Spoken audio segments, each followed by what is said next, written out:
Hello everyone. अब हम RLC circuit के ऊपर सीरीज आरएलसी पे हम कुछ प्रॉब्लम्स करते हैं रेजोनेंस से रिलेटेड। ये क्वेश्चन है जिसमें सीरीज आरएलसी सर्किट में आर, एल और सी की वैल्यूज गिवन है। आर इज इक्वल टू दिया है हमारा 2 ohms, L is equal to कितना गिवन है 1 milli henry, then C is equal to 0.4 microfarad ये गिवन है। और हमें क्या फाइंड आउट करना है? Find out resonance frequency, quality factor, bandwidth and half power frequency. दूसरी बार हमें फाइंड आउट करना है current at resonance frequency, current का क्या रिलेशन रहता है वो फाइंड आउट करना है, एंड हाफ पावर फ्रीक्वेंसीज। ठीक, ये हमें देखना है। तीसरा हमें फाइंड आउट करना है determine the frequency at which voltage across inductor and voltage across capacitor is maximum. ठीक है, तो वन बाय वन हम प्रोसीड करेंगे। पहले हम देखते हैं determine the omega naught. Omega naught क्या आता है आपका? Omega naught is equal to 1 by under root L C, 1 by under root L C, जहाँ क्या आ जाएगा 1 अपॉन एल की वैल्यू कितनी है 1 इंटू 10 टू द पावर -3, सी क्या है 0.4 इंटू 10 टू द पावर -6, जो कि आपका कितना आ जाता है अराउंड 50,000 रेडियन पर सेकेंड, या इसको बोल देते हैं 50K रेडियन पर सेकेंड। ये आपका क्या है ओमेगा। बैंडविड्थ क्या है? बैंडविड्थ हमें पता है, bandwidth is equal to R by L होता है ना। आर क्या है हमारे पास? आर है हमारा 2, एल क्या है? एल 1 मिली हेनरी, तो ये आपका आ जाता है 2 किलो रेडियन पर सेकेंड या 2000 रेडियन पर सेकेंड। ठीक, ये आपकी बैंडविड्थ आती है।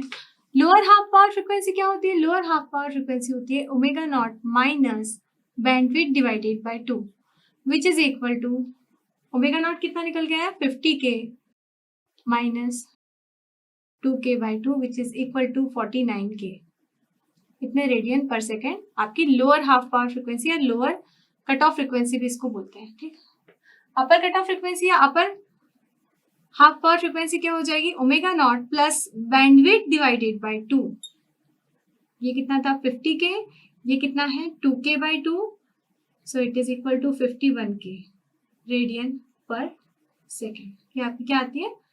अपर हाफ पावर फ्रीक्वेंसी आपकी आती है। क्वालिटी फैक्टर क्या होता है? क्वालिटी फैक्टर हमें पता है omega L by R. Omega कौन सा होगा? रेजोनेंस फ्रीक्वेंसी, तो ये क्या हो जाएगा 50,000 मल्टीप्लाइड बाय एल का वैल्यू कितना है? एल का वैल्यू है हमारा 1 milli henry, 1 into 10 to the power -3, R की वैल्यू क्या है 2 ohms, तो हमारा क्वालिटी फैक्टर कितना आता है 25। करंट, अब नेक्स्ट हमें क्या पूछा गया है? नेक्स्ट हमें पूछा है क्वेश्चन में determine the current at resonance frequency. तो हमें पता है रेजोनेंस फ्रीक्वेंसी के टाइम पे करंट क्या होता है? सेकंड पार्ट में क्या पूछा है? आईएम पूछा है। तो रेजोनेंस फ्रीक्वेंसी के टाइम पे करंट क्या होता है? V by R, so it is equal to V by 2। V का वैल्यू हमें गिवन नहीं है क्वेश्चन में, इसलिए हम V के साथ में ही रिलेशन दिख रहा है। ठीक, तो जब लोअर हाफ पावर या अपर हाफ पावर फ्रीक्वेंसी होती है उस समय पे क्या होता है? IM बाय √2 होता है। ठीक, तो it will be equal to V by √2 to R, ये आपका रिलेशन है। ठीक है, current at half power frequency, ये क्या है? Current at half power frequency. ठीक, फ्रीक्वेंसी जिस पर आपका वोल्टेज कैपेसिटर का मैक्सिमम रहे वो क्या होती है? हमने फाइंड आउट की है। फ्रीक्वेंसी जिस पर जो कैपेसिटर का वोल्टेज है वो मैक्सिमम रहे वो रहेगी F is equal to 1 upon 2 pi under root L C multiplied by 1 minus 1 by 2 Q square. Quality factor निकाल चुके हैं 25, यहाँ सब्स्टिट्यूट करेंगे हम, तो हमें क्या मिलेगा? F is equal to 1 upon 2 pi under root L C, C कितना है आपका 0.4 इंटू 10 टू द -6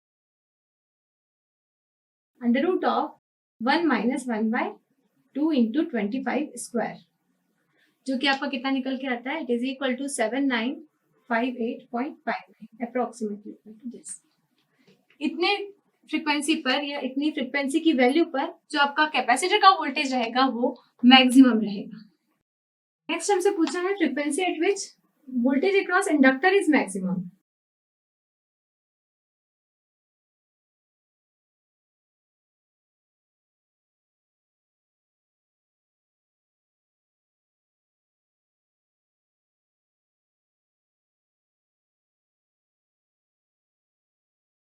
ये क्या निकाला था आपने, VCFC निकाला था आपने, इसमें कि क्या कैपेसिटर का वोल्टेज जो है वो मैक्सिमम होगा। अभी हमको क्या फाइंड आउट करना है, इंडक्टर का वोल्टेज किस फ्रीक्वेंसी पे मैक्सिमम होगा, तो वो होगा 1/2π√LC, हम डिराइव कर चुके हैं ये चीज, इनटू √1/1 -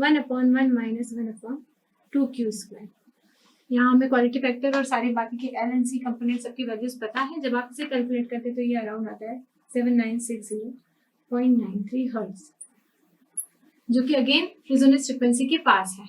ठीक, तो ये अराउंड आप कहीं भी कैलकुलेशन में देखेंगे ना, तो यदि आपको स्पेसिफिकली पूछा नहीं है कि वोल्टेज अक्रॉस कैपेसिटर मैक्सिमम हो, वो फ्रीक्वेंसी फाइंड आउट करिए, तो अगर आप नहीं पूछा जाता है तो जनरली किसी भी बुक्स में आप देखेंगे तो वो रेजोनेंस फ्रीक्वेंसी ही मान लिया जाता है, अप्रोक्सीमेशन कर लिया जाता है कि रेजोनेंस फ्रीक्वेंसी पे voltage across capacitor and voltage across inductor maximum होगा।